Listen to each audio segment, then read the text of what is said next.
ನಮಸ್ತೆ. ಸೂರ್ಯಾಯ ಚಂದ್ರಾಯ ಮಂಗಳಾಯ ಬುಧಾಚಃ ಗುರು ಶುಕ್ರ ಶನಿಭ್ರಶ್ಚ ರಾಹುವೇ ಕೇತುಗ್ರವೇ ನಮಃ. ಮೊದಲಿಗೆ ಗ್ರಹಗಳಲ್ಲಿ ಸೂರ್ಯನು ಶ್ರೇಷ್ಠ. ಭೂಮಂಡಲಕ್ಕೆ ಬೆಳಗಿನ ಜಾವದಲ್ಲಿ ಉದಯಿಸಿ ಬೆಳಕನ್ನು ಕೊಡುವವನೇ ಸೂರ್ಯನಾರಾಯಣ. ಸೂರ್ಯನಾರಾಯಣಗೆ ಹೋಲಿಕೆ ಮಾಡೋದಕ್ಕೆ ಸಾಧ್ಯ ಇಲ್ಲ. ಯಾತಕ್ಕೆ ಈ ಮಾತನ್ನು ಹೇಳ್ತೀನಿ ಅಂದರೆ, ಮಂಗಳೂರಿಂದ 5 ಕಿಲೋಮೀಟರ್ ಪಕ್ಕದಲ್ಲಿ ಒಂದು ಸೂರ್ಯನಾರಾಯಣ ದೇವಸ್ಥಾನ ಇದೆ. ಆ ದೇವಸ್ಥಾನಕ್ಕೆ ಇತಿಹಾಸ ಇದೆ. ಯಾವ ಇತಿಹಾಸ ಅಂದರೆ, 1200 ವರ್ಷಗಳ ಹಿಂದೆ ಅಲ್ಲಿ ಕತ್ತಲೆಯಲ್ಲಿ ಒಂದು ಬೆಳಕನ್ನ ಚೆಲ್ಲಿದಂತ ಸಂದರ್ಭ. ಯಾವ ಬೆಳಕು? ಕತ್ತಲೆಯಲ್ಲಿ ಬೆಳಕು ಹೇಗೆ ಬಂತು ಅಂತ ಹೇಳಿ ಅಲ್ಲಿದ್ದ ಋಷಿ ಮುನಿಗಳು ಎಲ್ಲರೂ ವಿಚಾರವನ್ನು ಮಾಡ್ತಾರೆ, ಯಾವ ಬೆಳಕು ಇಲ್ಲಿ ಬಂದಿದ್ದು ಅಂತೆ. ಆಗ ಅವರು ಸಹ ಜ್ಞಾನಿಗಳು, ಪಾಂಡಿತ್ಯವನ್ನು ಪಡೆದಂಥವರು, ತಪಸ್ಸು ಮಾಡಿದಂಥವರು. ಅವರ ಕಾಲಜ್ಞಾನದಲ್ಲಿ ತಿಳಿದಾಗ ಅದು ಸೂರ್ಯನಾರಾಯಣ ಬಿಂಬ ಅಲ್ಲಿ ಬೆಳಕನ್ನು ಕೊಟ್ಟು ಅನ್ನುವಂಥ ವಿಚಾರ ಅವರಿಗೆ ತಿಳಿತದೆ. ಆಗ ಅಲ್ಲಿ ಸೂರ್ಯನಾರಾಯಣ ದೇವಸ್ಥಾನವನ್ನು ನಿರ್ಮಾಣ ಮಾಡಬೇಕು ಅಂತ ಆ ಋಷಿವರಿಯರು ಅಲ್ಲಿ ಸ್ಥಾಪನೆಯನ್ನ ಮಾಡ್ತಾರೆ. 1200 ವರ್ಷಗಳ ಇತಿಹಾಸ ಇರುವಂತ ದೇವಸ್ಥಾನ. ಅದು ಯಾವ ಆಕಾರದಲ್ಲಿ ಇದೆ ಅಂದ್ರೆ, ತಾವೆಲ್ಲರೂ ನೋಡ್ತೀರಿ ಸೂರ್ಯನಾರಾಯಣದ ಏನಾದರೂ ಒಂದು ಚಿತ್ರಗಳನ್ನ ನೋಡಿದಾಗ ಮುಂದೆ 7 ಕುದುರೆಗಳಿರ್ತದೆ. ಕುದುರೆ ಹಿಂದೆ ಒಂದು ಸಾರಥಿ ಇರ್ತಾನೆ. ಸಾರಥಿ ಹಿಂದೆ ಒಂದು ಆಯಾಕಟ್ಟಿನ ಒಂದು ಸುಂದರವಾದ ಒಂದು ಅಂಗ ಆಕಾರ ಇರ್ತದೆ. ಆ ಆಕಾರದ ಮಧ್ಯಭಾಗದಲ್ಲಿ ಸೂರ್ಯನಾರಾಯಣ ಕೂರುವಂತ ಸಿಂಹಾಸನ ಇರ್ತದೆ. ಆ ಸಿಂಹಾಸನದ ಮೇಲೆ ಸೂರ್ಯನಾರಾಯಣ ಕೂತು 7 ಕುದುರೆಗಳ ಲಗಾಮಂತ ಹಿಡಿದು ಆ ರಥವನ್ನ ಚಾಲನೆ ಮಾಡ್ತಾರಲ್ಲ. ಹಾಗಾಗಿ ಬೆಳಗ್ಗೆಯಿಂದ ಸಂಜೆವರೆಗೂ ಸೂರ್ಯನಾರಾಯಣ ಸ್ವಾಮಿಯ ರಥ ಹೇಗೆ ಹೋಗ್ತದೆ, ಆ ಬೆಳಕು ಹಾಗೆಯೇ ಈ ದೇಶದ ಉದ್ದಗಲಕ್ಕೂ ಪ್ರಪಂಚದ ಉದ್ದಗಲಕ್ಕೂ ಹೋಗ್ತದೆ. ಆದ್ರೆ ಸೂರ್ಯನಾರಾಯಣ ಸ್ವಾಮಿ ಮುಳುಗದಿಲ್ಲ. ಯಾಕೆ ಅಂತಂದ್ರೆ, ನಮ್ಮಲ್ಲಿ ಉದಯಿಸೋದು ಪೂರ್ವ ಭಾಗದಲ್ಲಿ, ಪೂರ್ವ ಭಾಗದಿಂದ ಪಶ್ಚಿಮ ಭಾಗಕ್ಕೆ ಅಂದ್ರೆ ಅರಬ್ಬಿ ಸಮುದ್ರವನ್ನ ಸೇರುವ ತನಕ ಸೂರ್ಯನಾರಾಯಣನ ಒಂದು ನೋಡುವಂತ ಭಾಗ್ಯ ಇರ್ತದೆ. ಅದಾದ ನಂತರ ಸೂರ್ಯ ಸಮುದ್ರದ ಮೇಲೆ ಸಾಕ್ತಾನೆ. ಅದು ಹೊರದೇಶಕ್ಕೆ ಬೆಳಕನ್ನ ಕೊಡ್ತದೆ. ಮತ್ತೆ ಯಥಾಸ್ಥಿತಿ ಬೆಳಗಿನ ಜಾವ 5 ಸೂರ್ಯನಾರಾಯಣ ಸ್ವಾಮಿ ಮತ್ತೆ ಅದೇ ಜಾಗದಲ್ಲಿ ಉದಯಿಸಿ ಜಗತ್ತಿಗೆ ಬೆಳಕನ್ನ, ಶಕ್ತಿಯನ್ನ, ರೋಗ ರುಜಿನಿಗಳನ್ನು ದೂರ ಮಾಡುವಂತ ಏನಾದರೂ ಒಂದು ಶಕ್ತಿ ಇದ್ರೆ ಅದು ಸೂರ್ಯನಾರಾಯಣಗಿದೆ. ಯಾತಕ್ಕೆ ಇಷ್ಟೆಲ್ಲ ಹೇಳ್ತೀನಿ ಅಂತಂದ್ರೆ, ಇವತ್ತು ಕರ್ನಾಟಕ ರಾಜ್ಯದಲ್ಲಿ ಸಾಕಷ್ಟು ದೇವಸ್ಥಾನಗಳಿದೆ, ಇತಿಹಾಸ ಪ್ರಸಿದ್ಧ ದೇವಸ್ಥಾನಗಳಿದೆ. ಆದರೆ ಸೂರ್ಯನಾರಾಯಣ ಸ್ವಾಮಿಯ ದೇವಸ್ಥಾನ ಇವತ್ತು ಮಂಗಳೂರು ಪಕ್ಕದಲ್ಲಿರುವಂತ ಮರಳಿ ಅನ್ನುವಂಥ ಗ್ರಾಮದಲ್ಲಿ ಈ ದೇವಸ್ಥಾನ ಇದೆ. ಅಲ್ಲಿ ಯಾರು ಕೇಳಿದ್ರು ಹೇಳ್ತಾರೆ. ಯಾಕೆ ಅಂದ್ರೆ ಅಷ್ಟೊಂದು ಪ್ರಸಿದ್ಧಿಯನ್ನು ಪಡೆದಿದೆ. ಇದರ ವಿಶೇಷ ಏನಪ್ಪಾ ಅಂದ್ರೆ, ಆ ದೇವಸ್ಥಾನದಲ್ಲಿ ಬೆಳಿಗ್ಗೆ, ಮಧ್ಯಾಹ್ನ, ರಾತ್ರಿ 9 ಗಂಟೆಗೆ ಅಲ್ಲಿ ಮಹಾ ಮಂಗಳಾರತಿ ನೆರವೇರ್ತದೆ. ಅಲ್ಲಿ ಎಲ್ಲ ಭಕ್ತರು ಅಲ್ಲಿ ಸೇರಿರ್ತಾರೆ. ಆ ಭಗವಂತನ ದರ್ಶನ ಮತ್ತೆ ಆರತಿಯನ್ನ ಕಣ್ತುಂಬಿಕೊಂಡು ಆ ಭಗವಂತನ ಪ್ರಾರ್ಥನೆಯನ್ನ ಮಾಡ್ತಾರೆ. ಏನಂತ ಮಾಡ್ತಾರೆ? ನಿನ್ನ ಹಾಗೆ ಸೂರ್ಯನ ಹಾಗೆ ನಮಗೂ ಬೆಳಕನ್ನು ಕೊಡು, ನಮ್ಮ ಕತ್ತಲಿಂದ ದೂರ ಮಾಡು, ಮುಂದೆ ನಡೆಯಲಿಕ್ಕೆ ದಾರಿ ತೋರಿಸು, ನಮ್ಮ ಕತ್ತಲೆ ಅಂಧಕಾರ ಬೇಡ, ನಾವು ಜ್ಞಾನವನ್ನು ಕೊಡು ಅನ್ನುವಂಥ ವಿಷಯವನ್ನು ಪ್ರಸ್ತಾಪವನ್ನು ಮಾಡ್ತಾರೆ. ಹಾಗಾಗಿ ಆ ದೇವಸ್ಥಾನ ಪ್ರಸಿದ್ಧಿಯನ್ನ ಪಡೆದಿದೆ. ಕರ್ನಾಟಕ ರಾಜ್ಯದಲ್ಲಿ ಏಕೈಕ ದೇವಸ್ಥಾನ ಸೂರ್ಯ ದೇವಸ್ಥಾನ, ಬೃಹತ್ಕಾರದ ದೇವಸ್ಥಾನ. ಆ ಒಳಗಡೆ ಅಮೋಘವಾಗಿ ಕೆತ್ತನೆ, ವೈಡೂರ್ಯಗಳನ್ನೇ ಆ ಕಂಬಗಳಲ್ಲಿ ಬಿಡಿಸಿರುವಂತಹ ದೃಶ್ಯಗಳು ಮನಸ್ಸನ್ನು ಸೂರೆಗೊಳ್ತದೆ.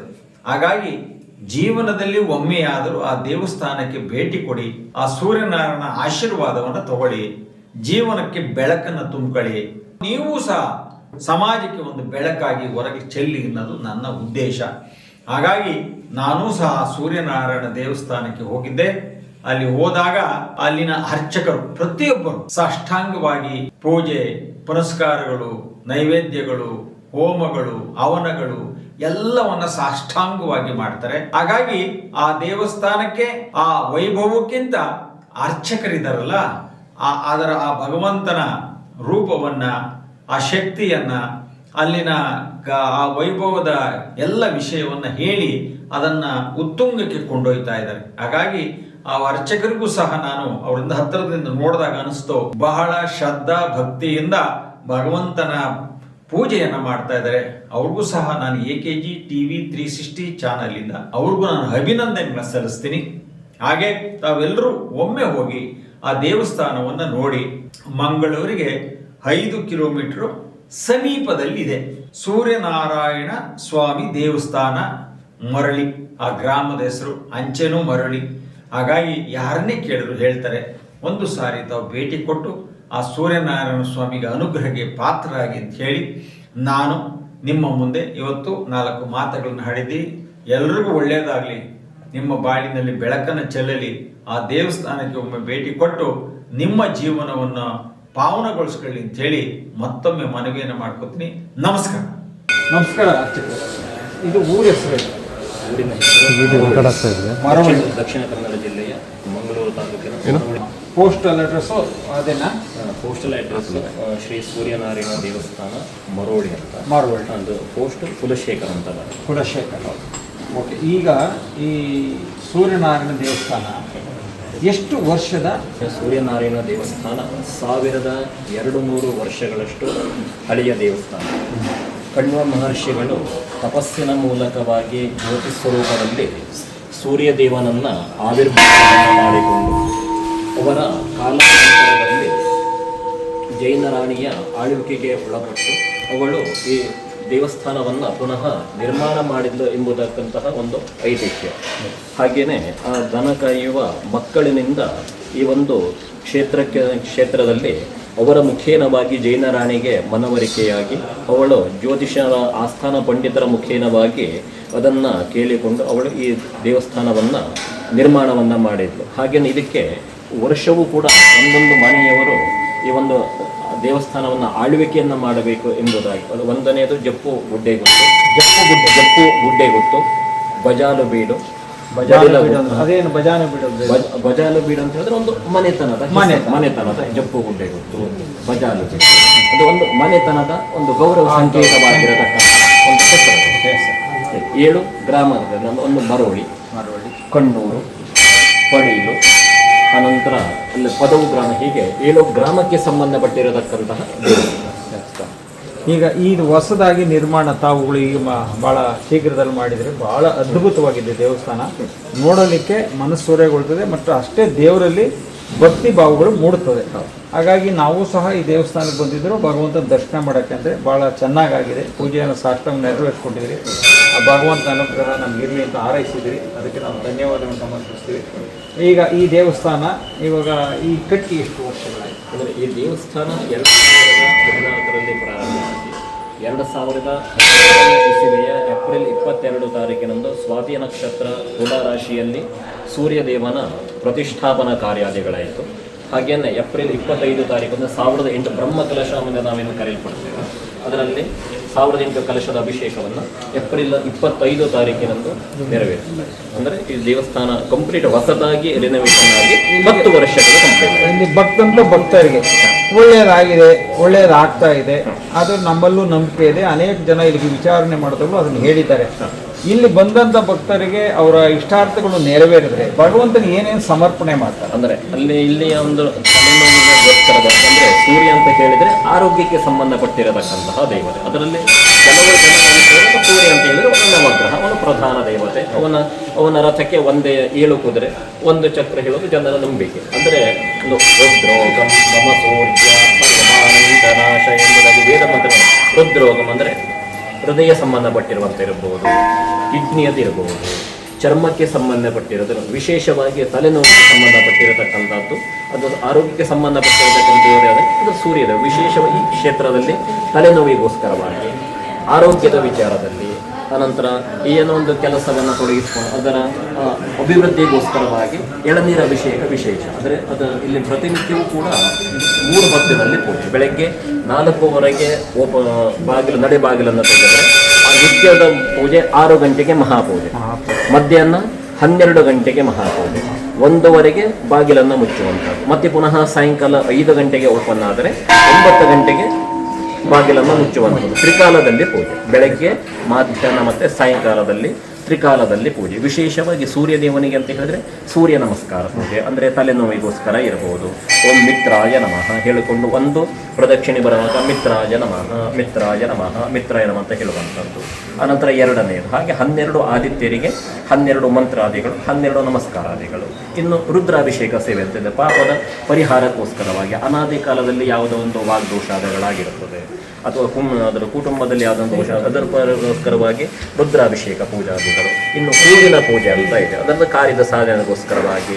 ವಿವಾಹ ಕಾರ್ಯದಲ್ಲಿ ಮದುವೆ ಸೆಟ್ ಆಗಿರುತ್ತದೆ, ಒಂದು ರೀತಿಯಲ್ಲಿ ಸಣ್ಣ ಸಣ್ಣ ಮಾತುಗಳಿಂದ ತಪ್ಪಿ ಹೋಗೋದು, ಅದಕ್ಕೋಸ್ಕರ ಹೂವಿನ ಪೂಜೆ. ಹೂವನ್ನು ತಂದು ಕೊಟ್ಟು ದೇವರಿಗೆ ಅಲಂಕಾರವನ್ನು ಮಾಡಿ ಭಕ್ತಿಯಿಂದ ಪ್ರಾರ್ಥನೆಯನ್ನು ಹೂವನ್ನು ಅರ್ಪಣೆ ಮಾಡೋದು ಹೂವಿನ ಪೂಜೆ ಅಂತ ಇದೆ. ಇನ್ನು ವಿಷ್ಣು ಪೂಜೆ ಅಂದರೆ ಕುಟುಂಬದಲ್ಲಿ ಯಾರೋ ಮೃತರಾಗಿರ್ತಾರೆ, ಸರಿಯಾದ ಮೋಕ್ಷಾದಿಗಳು ಇರೋದಿಲ್ಲ, ಅದಕ್ಕೋಸ್ಕರವಾಗಿ ವಿಷ್ಣು ಪೂಜಾ ಆರಾಧನಾದಿಗಳು. ಇನ್ನು ಅರ್ಚನಾದಿಗಳ ವಿಷಯದಲ್ಲಿ ಹೊರಟ್ರೆ ಸೂರ್ಯ ಸಹಸ್ರನಾಮ 1008 ನಾಮದಿಂದ ಅರ್ಚನೆ, ಅದು ಬೆಳಗ್ಗೆ ಮಧ್ಯಾಹ್ನ ಮತ್ತು ಸಾಯಂಕಾಲದಲ್ಲಿ ಗರ್ಭಗುಡಿಯ ಒಳಗಡೆಗೆ ಆಗುವಂತಹ ಅರ್ಚನಾದಿಗಳು. ತಮ್ಮ ಹೆಸರು? ನಮ್ಮ ಹೆಸರು ಗಣಪತಿ ಹೆಗಡೆ ಅಂತ. ನಮ್ಮ ಊರು ಉತ್ತರ ಕನ್ನಡ ಜಿಲ್ಲೆಯ ಸಿರಸಿ ತಾಲೂಕು, ಅಲ್ಲೆಯ ಬಿಸಿಲುಕೊಪ್ಪ ಎನ್ನತಕ್ಕಂಥ ಊರಿನವನು. ನಮ್ಮ ಊರು ಬಾಳಗಾರ ಅಂತ. ಪೂಜೆ ಮಾತ್ರ ಭಾಳ ಸಾಷ್ಟಾಂಗವಾಗಿ ಮಾಡ್ತಾ ಇದ್ದೀರಿ. ಸೂರ್ಯನಾರಾಯಣ ನಮಗೂ ಒಳ್ಳೇದು ಮಾಡಲಿ, ನಿಮಗೂ ದೇವ್ರು ಒಳ್ಳೇದು ಮಾಡಲಿ ಅಂತ ನಾನು ಕೇಳ್ತೀನಿ ಸರ್. ನಾವು AKG 360 ಚಾನಲ್ನಿಂದ ಮಾತಾಡ್ತಾ ಇದ್ದೀವಿ. ಅಂದರೆ ಅಲ್ಲೇನು ವಿಶೇಷ ಪೂಜಾದಿಗಳು ಏನು ಅಂತ ಈಗ ಆದಿತ್ಯ ಹೃದಯ ಪಾರಾಯಣ ಅಂತ ಇದೆ, ಅದು ವಿಶೇಷವಾಗಿ ಕಾರ್ಯ ಸಾಧನೆಗೋಸ್ಕರವಾಗಿರುವಂಥದ್ದು. ಅಂದರೆ ಈಗ ಸ್ವತಃ ರಾಮದೇವರಿಗೆ ರಾಮರಾವಣರ ಯುದ್ಧಾದಿಗಳಾಗುವಾಗ ಸ್ವತಃ ರಾಮದೇವರಿಗೆ ಸೂರ್ಯದೇವನೇ ಉಪದೇಶವನ್ನು ಕೊಟ್ಟು ಕಾರ್ಯ ಸಾಧನೆಯನ್ನು ಮಾಡಿರುವಂಥದ್ದು. ಅಂದರೆ ಅದರಿಂದ ಆರೋಗ್ಯದ ವೃದ್ಧಿಗೋಸ್ಕರವಾಗಿಯೂ ಕೂಡ ಮಾಡಬಹುದು, ಅಥವಾ ರಾಜಕೀಯ ಕ್ಷೇತ್ರದ ಅಭಿವೃದ್ಧಿಗೋಸ್ಕರವಾಗಿಯೂ ಕೂಡ ಮಾಡಬಹುದು. ಅನಂತರ ಇನ್ನು ಎರಡನೆಯದಾಗಿ ಅಂದರೆ ಈಗ 5 ಸೂಕ್ತಾದಿಗಳಿವೆ.